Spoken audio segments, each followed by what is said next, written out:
कैसे हैं दोस्तों? उम्मीद है आप सब बढ़िया ही होंगे। तो अब हम लोग 6 महीने खत्म कर चुके हैं इस साल के और अगले 6 महीने रह रहे हैं। आधा साल खत्म हो गया। अब भी किस-किस को विश्वास है कल की इसी साल आएंगे, कल की इसी साल आएंगे। आज पहला दिन है और हम कुछ चीजों के बारे में बात कर लेते हैं। कोशिश करेंगे आज का वीडियो कुछ के 9 की तरफ रखा जाए, पर जनरल प्रश्नों के उत्तर भी लेते चलेंगे। आज का वीडियो हम कुछ और सिस्टम पर रख रहे हैं, मतलब सीधा यूट्यूब में ही रिकॉर्ड कर रहे हैं। कल हमारे पास एक प्रश्न आया था कि अगर कल की एसएससी एसटी हुए तो क्या बाकी लोग ओबीसी जनरल कैटेगरी उन्हें वही इज्जत और प्रेम देगी जो जब वो दूसरी कास्ट में होंगे तब देती। कल्कि को सम्मान प्रेम सब मिल जाएगा। अब आप उसे उनका भाग्य कह लो, उनके कर्म ऐसे होंगे ये कह लो, ईश्वर हैं ये कह लो, किसी भी तरह से देख लो, पर वह हो जाएगा। पहले जब मैं केवल एनर्जीज से बात करता था तो मुझे इस बात में बहुत हल्का सा शक लगता भी था, पर जब से यह चैनल मैंने खोला है वो कुछ शक भी चला गया।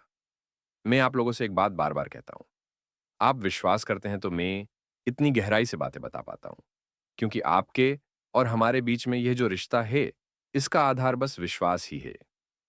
ऐसा नहीं होता कि जब हम वीडियो बनाते हैं तो हमारे पास हर प्रश्न के उत्तर होते हैं। हम बस किसी कारण की वजह से एक शब्द या टॉपिक चुन लेते हैं और जो मन में आए बना देते हैं, पर वह एक प्रक्रिया होती है, उसमें प्रकृति परब्रह्म, कल्कि की मनुष्य चेतना सब लग जाती है। अब क्या है कि इन तीनों की कार्य प्रणाली, उसके पीछे का लॉजिक अलग अलग है। प्रकृति परब्रह्म से तो सारी कहानी चल ही रही है, पर कल्कि की मनुष्य चेतना, जिसे मनुष्य रूप में सब कुछ साकार करना है, उसके विचार बहुत बदलते हैं। हो सकता है आपको लगे कि जैसे अर्जुन और कृष्ण का संवाद चल रहा है वैसा कुछ होता होगा। अर्जुन युद्ध नहीं करना चाह रहा और कृष्ण उसे समझा रहे हैं, युद्ध कर ले। नहीं, ऐसा नहीं होता है। यह उससे बहुत ही गंभीर विषय है। अर्जुन कई हो सकते हैं, हजारों और लाखों हो सकते हैं। कोई भी मनुष्य जो कुछ करने के काबिल है, उसका वह हक भी है। बस इस वजह से नहीं कर रहा कि इससे बेवजह किसी और का नुकसान होगा, वह अर्जुन ही है। प्रारब्ध के जिसके कर्म उसे कर्म योग में अच्छे की तरफ ले जा रहे हैं, अर्जुन ही है। अगर आपको कृष्ण की दुविधा समझनी है, तो फिर आपको वह समझना होगा जब कृष्ण कौरवों के पास शांति संदेश लेकर जाते हैं। अर्जुन शांति की बात करें, उससे पहले कृष्ण ही कर लेते हैं।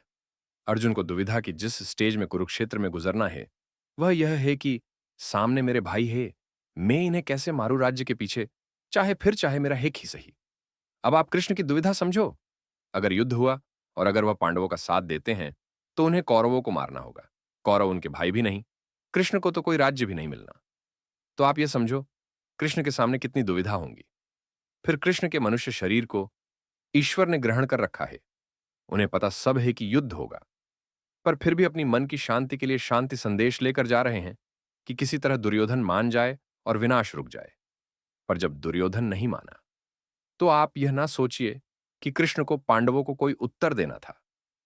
कृष्ण की मनुष्य चेतना को अपने अंदर बैठे ईश्वर को ही उत्तर देना है। तो आप एक बात यहां पर समझिए, कल्कि का जो भी परब्रह्म के साथ रिश्ता है, वह वैसा नहीं है जो अर्जुन का कृष्ण के साथ था। वह एक शरीर में ही दो हैं। इसका एक और अर्थ है, कल्कि को मनुष्य निर्मित स्ट्रक्चर से ज्यादा कोई लेना देना है नहीं। वह इस पर निर्भर है नहीं। आप जब जाति की बात करते हो, तो आप मनुष्य द्वारा निर्मित एक सामाजिक व्यवस्था की बात करते हो। यह व्यवस्था इकोसिस्टम का हिस्सा भर है, और मैं ये सब एक्सप्लेन कर चुका हूं, अवतार इकोसिस्टम से भी पावरफुल होते हैं। तो ऐसा ना सोचिए कि मनुष्य की किसी भी व्यवस्था का कल्कि पर कोई असर होगा। अब वापस इस प्रश्न पर आते हैं। जब यह प्रश्न किया गया था कि अगर कल्कि किसी ऐसी जाति से है जिसे समाज में कुछ लोग निम्न मानते हैं, तो भी क्या उन्हें उतना ही प्रेम मिलेगा बाकी के उन जातियों से जो अपने आप को उच्च समझ रही हैं? तो मेरे पास यह मैसेज आया था कि कुछ लोग उस कमेंट के नीचे उल्टे सीधे कमेंट भी कर रहे हैं।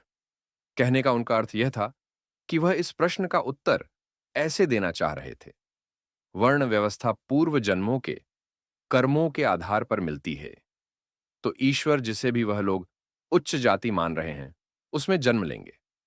ये जो मैंने इतनी बातें बोली, मैंने शब्द कैसे इस्तेमाल किए हैं? समाज के कुछ लोग जो कुछ लोगों को उच्च मानते हैं या नीच मानते हैं, उनके जन्म के आधार पर। मतलब मैं क्लियर हूं, मुझे नहीं पता आप क्या कह रहे हैं, कौन ऊंचा है और कौन नीच। जैसे मुझे ये पता है कि रिलीजन शब्द का अर्थ धर्म नहीं होता और धर्म का रिलीजन नहीं होता, वैसे ही मुझे नहीं पता यह सामाजिक स्ट्रक्चर क्या कहता है।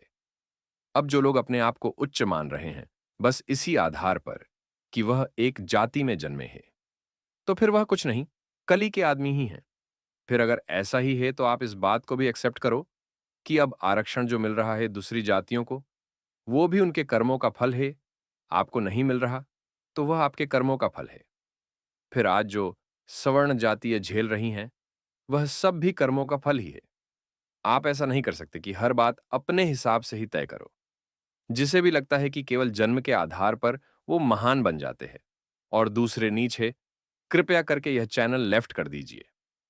आपके पास जो भी ज्ञान है कहीं और जाकर दीजिए, यहां पर कमेंट कर दीजिए। जो भी कमेंट अप्रूव करता है आपको हटा देगा।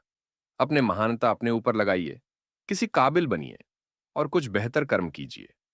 दूसरी बात, जिसने भी यह प्रश्न पूछा था, ऐसा प्रश्न कई लोगों के दिमाग में चल रहा होगा। अगर आपको जाति व्यवस्था समझनी है तो आप बस एक कैरेक्टर को समझिए, कर्ण को। कर्ण राजपूत था जन्म से, पर उसे एक रथ चलाने वाले ने पाला तो वह सूत पुत्र कहलाया। अब कर्ण के सामने दिक्कत यह थी कि बनना उसे योद्धा था और उसे कार्यरथी का दिया जा रहा था। कर्ण नहीं माना। उसने बहुत संघर्ष किया, अपमान झेला। फिर जब उसने जैसे तैसे शिक्षा ग्रहण कर ली और वह एक प्रतियोगिता में पहुंचा, तो कर्ण को उस प्रतियोगिता में यह कहकर नहीं एंटर करने दिया गया कि वह सूत पुत्र है और प्रतियोगिता राजकुमारों की है। फिर वहां पर एक घटना होती है, दुर्योधन कर्ण का साथ देता है और उसे अंग प्रदेश का राजा बना देता है। अब प्रश्न है कि क्या गलत क्या सही। दुर्योधन ने जो किया वह सही था या गलत? एक तरह से सही था। उन्होंने कर्ण को यह दिखाया कि वह अकेला नहीं है। एक तरह से गलत था। प्रतियोगिता राजकुमारों की थी, उसका किसी की जाति से कोई लेना देना नहीं था। कोई भी हो, राजकुमारों के अलावा उस प्रतियोगिता में नहीं एंटर कर सकता था। पर उस बात का फल क्या निकला? कर्ण दुर्योधन का कर्जदार हो गया। दुर्योधन इस कहानी में अधर्मी है तो वह कृष्ण के विरुद्ध दिखाई देता है। कृष्ण उसे समझाते भी हैं, पर उसे दुर्योधन का ऋण चुकाना है। यहां पर एक चीज जो आपने मिस कर दी, वह है कुरुक्षेत्र। आपको लग रहा होगा कुरुक्षेत्र वह है जिसमें कौरव पांडव युद्ध कर रहे थे।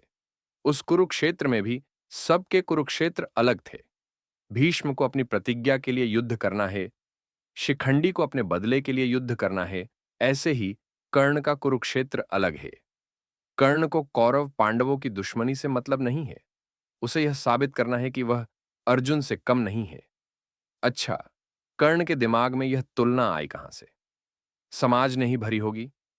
पर फिर प्रश्न यह है कि कृष्ण और कर्ण की स्थिति में ज्यादा अंतर नहीं था। फिर समाज यह बात कृष्ण के दिमाग में क्यों नहीं भर पाया? कृष्ण को भी तो ग्वालों ने पाला था। सामाजिक हिसाब से वह भी कोई बहुत ऊंचा स्थान नहीं था। पर कृष्ण के अंदर वह सब क्यों नहीं आया जो कर्ण के अंदर आ गया? कृष्ण के जो भी कर्म ज्ञान शक्तियां थीं, उन्हें समाज की किसी भी व्यवस्था में नापा नहीं जा सकता था। कृष्ण के हिसाब से समाज सोचने को मजबूर था। कृष्ण किसी के हिसाब से नहीं सोच रहे थे। अब कोई कृष्ण को बताएगा कि वह कौन है, क्या है। कृष्ण को कोई ज्ञान देगा कि पूर्व जन्म के कर्मों के कारण यह जन्म मिला है या वह जन्म मिला है। आप कृष्ण को नहीं समझा सकते। पर प्रश्न फिर वही है, तो क्या कर्ण को हम समझा सकते हैं? कर्ण ने कौन सा समझा था? कर्ण कौन सी बात मान गया समाज की? कर्ण को यह कहा गया कि वह योद्धा नहीं बन सकते। कर्ण बने। कर्ण ने वह हर काम किया जिसके लिए समाज ने मना किया। लेकिन फिर समस्या कहां आई? समस्या यह आई कि अगर किसी ने कहा कि तुम काबिल नहीं हो इस युद्ध के, इस विद्या के, तो कर्ण उस बात को साबित करने में लग गया कि वह है। कर्ण ने एक अलग ही युद्ध अपने ऊपर ले लिया और उसे वह युद्ध जीतना था।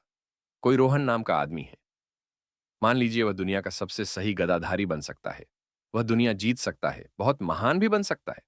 पर उसकी किसी सोहन नाम के आदमी से बहस हो गई और समाज यह कह रहा है कि सोहन इस कुल से है, इसलिए बेहतर है। अब रोहन अपने ऊपर यह बात ले लेता है। अब उसे साबित करना है कि वह सोहन से कम नहीं है। रोहन की लाइफ का उद्देश्य बदल गया। अब रोहन गलत सही नहीं देख रहा, धर्म अधर्म कुछ नहीं देख रहा। उसे बस अपने आप को सोहन से बेहतर साबित करना है। रोहन का एक अलग ही कुरुक्षेत्र चल रहा है। कर्ण के साथ यही हो गया था। जो कुछ भी हुआ उसके साथ, बस उसकी जिंदगी का उद्देश्य बन गया, अर्जुन से बेहतर अपने आप को साबित करना। अब द्रौपदी के साथ क्या हो रहा है उसे वह नहीं दिख रहा। पांडवों के साथ क्या हो रहा है उसे वह नहीं दिख रहा। और वह कुरुक्षेत्र में भी ईश्वर के अगेंस्ट ही हो गया, क्योंकि उसे दुर्योधन का रण चुकाना है। जिस बात से कर्ण जीवन भर भागता रहा कि वह रथी का काम नहीं करेगा, वही कर्म कुरुक्षेत्र में कृष्ण खुशी खुशी कर रहे हैं। वह अर्जुन के सारथी बन जाते हैं। पर उससे क्या कोई फर्क हुआ? कोई फर्क नहीं हुआ। फिर भी पूरे महाभारत में कृष्ण ही हैं जिनकी पूजा हुई। कर्ण का अप्रोच गलत था। बेहतर बनो, अच्छे बनो, किसी और से बेहतर मत बनो। दोनों बातें में जमीन आसमान का अंतर है। ये आकाश आपका है, पंख आपके हैं।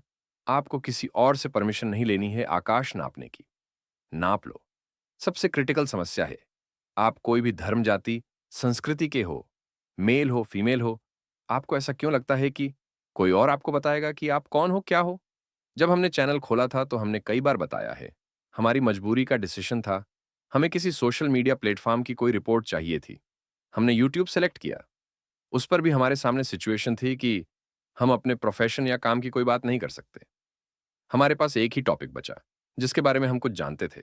हमने कल्कि के बारे में बात करना शुरू कर दी। तो अब तो कमेंट कोई और देखता है, अप्रूव करता है, तब हम ही करते थे। तो उस समय हमने एक टाइम लाइन दे रखी थी कल्कि की। अब कैसे कैसे मैसेज आते थे वह सुनिए। एक आया है, कह रहा है, भाई तुम जो कर रहे हो बहुत गलत कर रहे हो, तुम्हें नर्क में भी जगह नहीं मिलेगी। आगे सुनिए, कल्कि में हूं, कल्कि तुम्हें देख रहा है, कल्कि को अभी 3 साल लगेंगे। ये तो आपके हल्के बता रहा हूं। लोगों से हम उलझ नहीं रहे, यहां से हमने हटा दिया। दूसरे तीसरे चौथे चैनल्स पर जाकर पोस्ट कर रहे हैं हमारे चैनल के बारे में जाकर, कि वह कुछ उल्टा बोले। एक मेढक ने तो मोर्चा ही खोल दिया, आज भी पीछे लगा हुआ है। उसके बारे में हम बात नहीं कर रहे, बोल नहीं रहे, पर सबको कहता फिर रहा है कि हमने उसके ऊपर 1 लाख रुपए का इनाम रख दिया था। आदमी वो 2 रुपए का नहीं है और इनाम हमने उसके ऊपर लाख रुपए का रख दिया। हमें खुद नहीं पता कब रखा। वह चाह रहा है हम कुछ बोल दे उसके बारे में। चलिए और हरकतें सुनिए। हमने फिर कमेंट पास करने के लिए किसी को रख दिया। समय की कुछ कमी हो गई हमारे पास, कोई गलत भी ना आए और कोई सही रह भी ना जाए। जब वह ब्लॉक होने लगे तो उन्होंने क्या तरीका अपनाया कि बात बहुत नम्र तरह से करना शुरू की। मुझे बोलना तो नहीं चाहिए पर बोल देता हूं। उन्होंने गर्ल्स की आईडी से उनकी फोटो लगाकर अपनी बात भेजना शुरू कर दिया। अब होता क्या है, जो कमेंट अप्रूव करता है उसके पास कोई सिद्धि तो नहीं है। उसे ट्रेनिंग ही दे सकते हैं, वह नहीं समझ पाता। कई बार ऐसे कमेंट पास कर देता है। अब हमारी समझ में आ जाती है चीज। बेसिकली उनका मकसद क्या है, कैसे भी अपनी बात पहुंचा दे, जो इस पूरे सिस्टम को, सोच के प्रोसेस को इफेक्ट करे। पर समस्या यह है कि मैं कर्ण नहीं हूं। समाज मुझे कुछ समझाएगा और मैं समझ जाऊंगा, संभव नहीं है। कई बार हम अपने अंदर कमियां नहीं देखते हैं, कमियां हमें दूसरे में ही देखनी है। बोलना नहीं चाहिए, आप लोगों के प्रेम के बिना यह संभव नहीं है। जब यह चैनल हमने लॉन्च भी नहीं किया था, तब हम किसी बहुत पुराने चैनल का पॉडकास्ट सुन रहे थे। वह ये कह रहा था कि अब धर्म की बातें हैं तो लोग ध्यान नहीं देते। अगर यही कॉमेडी या बॉलीवुड का मैटर होता तो क्राउड इकट्ठा हो जाता। जब हमने चैनल शुरू किया, हमने कल्कि के अलावा किसी और चीज को छुआ नहीं। लगभग 4.5 महीने इस चैनल को हो चुके हैं और पिछले 42 दिन से यह चैनल रोज लगभग 9,000 बार प्रतिदिन देखा जा रहा है। आपको हम मई 17 से बता रहे हैं। हमारी कल्कि की 70 दिनों की टाइमलाइन वो अप्रैल 17 को खत्म हो गई थी। उसके 1 महीने बाद से भी यह हाल है। अब अगर वह टाइमलाइन की वजह से ही कुछ हमें मिल रहा था, तो अब क्या चल रहा है? अपने अंदर लोग कमी नहीं देख रहे? क्या है जो वह नहीं बता पा रहे? हमारे पास क्राउड कम हुआ, पर हमने कभी ये नहीं कहा कि हमारे चैनल को लाइक, शेयर और सब्सक्राइब कीजिए। बस जितने भी हमारे साथ कनेक्ट थे, हमने उन्हीं से पूछ लिया, ये ऑप्शंस है, इस पर वोट करो। पब्लिक ने ओपिनियन दे दिया, हमने रख दिया। पर आपको प्रक्रिया जितनी सरल लग रही है उतनी है नहीं। आप ऑप्शंस में वही दे पाएंगे जो आपको आता हो। अब हमारे जो दर्शक है, हम उनके सामने के 9 ऑप्शन में रख सकते हैं। कल्कि का पूरा प्रकटीकरण प्रोसेस रख सकते हैं। अब अगर आप यही कहते रहोगे कि आज कल्कि यूट्यूब पर हैं, कल कह दोगे कल्कि अब गुफा में रह रहे हैं हथियारों के साथ, तो लोग मूर्ख नहीं है। कुछ चैनल्स को लेफ्ट करके सब यही कर रहे हैं सब। उनके धीमे हो रहे हैं तो वो आएंगे हम पर दोष लगाने। पर हम क्या कर रहे हैं?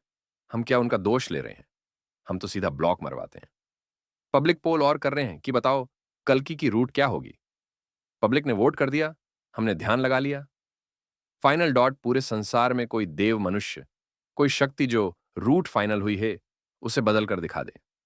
सूरज पूर्व से लेफ्ट करके पश्चिम से निकल आएगा, पर यह रूट नहीं बदलने की। हम किसी की टेंशन नहीं लेते। दूसरे बताए गए हम उनकी मानेंगे। रहने दीजिए। मैं कोई दिव्यात्मा नहीं हूं, एक साधारण मनुष्य हूं। हो सकता है आप कहें कि कर्ण एक मनुष्य था और कृष्ण ईश्वर थे, तुलना नहीं हो सकती। अच्छा, प्रश्न क्या था? प्रश्न यही तो है कि अगर ईश्वर उस जाति में आते हैं जिस समाज में उच्च जाति नहीं माना जा रहा, तो भी क्या उन्हें समाज में सम्मान मिलेगा? तो आप मानेंगे मिल जाएगा। पर हमें तो कर्ण को भी दिलाना है। कैसे दिलाए? कर्ण को दुर्योधन ने एक राज्य दिया, कर्ण ने ले लिया। कृष्ण को दुर्योधन ने अपने महल में ठहरने का, अपने साथ भोजन करने का सबका ऑफर दिया, पर कृष्ण ने सब ठुकरा दिया। यह अंतर है कृष्ण बनने में और कर्ण बनने में। वो अधर्म का था तो कृष्ण ने भोजन भी नहीं स्वीकारा और कर्ण ने पूरा राज्य ले लिया। कृष्ण ने गीता में जो कहा है उसे जिया है। जब तक आपकी शौर्य गाथा में कुछ भी उधार का है, शौर्य गाथा नहीं लिख पाएंगे। वह कहानी कुछ और ही बन जाएगी। और जब तक आप शौर्य गाथा नहीं लिख लेते, समाज आपको कभी सम्मान नहीं देता। मेरी नजर में इस धरती पर बस दो ही शौर्य गाथाएं हैं, रामलीला और कृष्णलीला। बाकी सब तो संघर्ष की कहानियां हैं, और यह दोनों ही जाति के ब्राह्मण नहीं है। बस अगर आपको लगता है कुछ कमी है तो यही है और कहीं नहीं है। फिर एक गलती कहां हो जाती है सबसे? कुछ ईश्वर पर भरोसा भी तो करो कि सब कुछ ह्यूमन सिस्टम के हिसाब से ही चलाना है। यह सब बता दिया। अब मुझे पता है कल की जाति क्या है। पर जो भी है, ये मान लीजिए को जातिवाद को नहीं मानते होंगे। जो मान रहा है वह उनके पास तक भी नहीं पहुंच पाएगा। दूसरी बात, अब ब्राह्मण भी शोषित ही है। आप यह ना समझिए अब ब्राह्मण शोषण कर पा रहा है। इस समय में अगर आपसे पूछूं किस जाति का प्रधानमंत्री बनना सबसे मुश्किल है, तो सबसे ज्यादा वोट ब्राह्मण को ही मिलेंगे। 3% आबादी है देश में, उनकी और सारी क्रांति उन्हीं के ऊपर लानी है, सारे देश को। तो किसी भी वर्ग का पॉलिटिशियन हो, सबको सपोर्ट मिल जाएगा, ब्राह्मण को नहीं मिलेगा। आप देख पा रहे हैं कोई भी ब्राह्मण कहीं पर भी पावर सेंटर में अब आपको टॉप पर नजर आ रहा हो। और ईश्वर की एक आदत है, वह अपने लिए सबसे कठिन रोल लेते हैं कहानी का। तो कुछ भी हो सकता है। एक बात और, भारत से जातिवाद खत्म करना हमें पता है बहुत मुश्किल है, पर जो कल की लीला लिखी गई है वह भी कमाल ही है। मतलब कल की भारत के राजनेताओं से बात ही नहीं करते, वह सीधा कार्य और उसका स्कोप फैलाएंगे और दुनिया के दूसरे देशों में पहुंचना शुरू कर देंगे। वह ना तो इस जाति को खुश करेंगे ना उसको। वह कार्य ही ऐसे करेंगे कि जितने भी मिडिलमैन है, बीच वाले नेता, वह सब हट जाएं और पब्लिक डायरेक्ट कांटेक्ट में आ जाए। आने दीजिए, एक वीडियो में सब नहीं कवर कर सकते। बस मेरी बात याद रखिए, दुनिया में बहुत विशाल परिवर्तन इंतजार कर रहे हैं।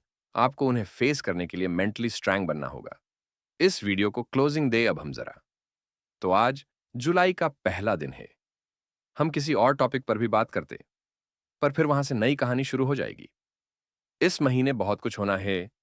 हो सकता है कि 9 ही आ जाए, पर वह सब अगले वीडियो में बात करेंगे अब। अभी के लिए इतना ही। तो ट्रोलर्स, आप आइए, आपको ब्लॉक करने के लिए किसी को रखा है। बाकी दोस्तों, फिर वही बात, मैं नहीं जानता कल की कौन है। उन्हें केवल उनके विवेक और शक्तियों के आधार पर ही पहचाना जा सकता है। चलिए दोस्तों, मिलते हैं अगले वीडियो में।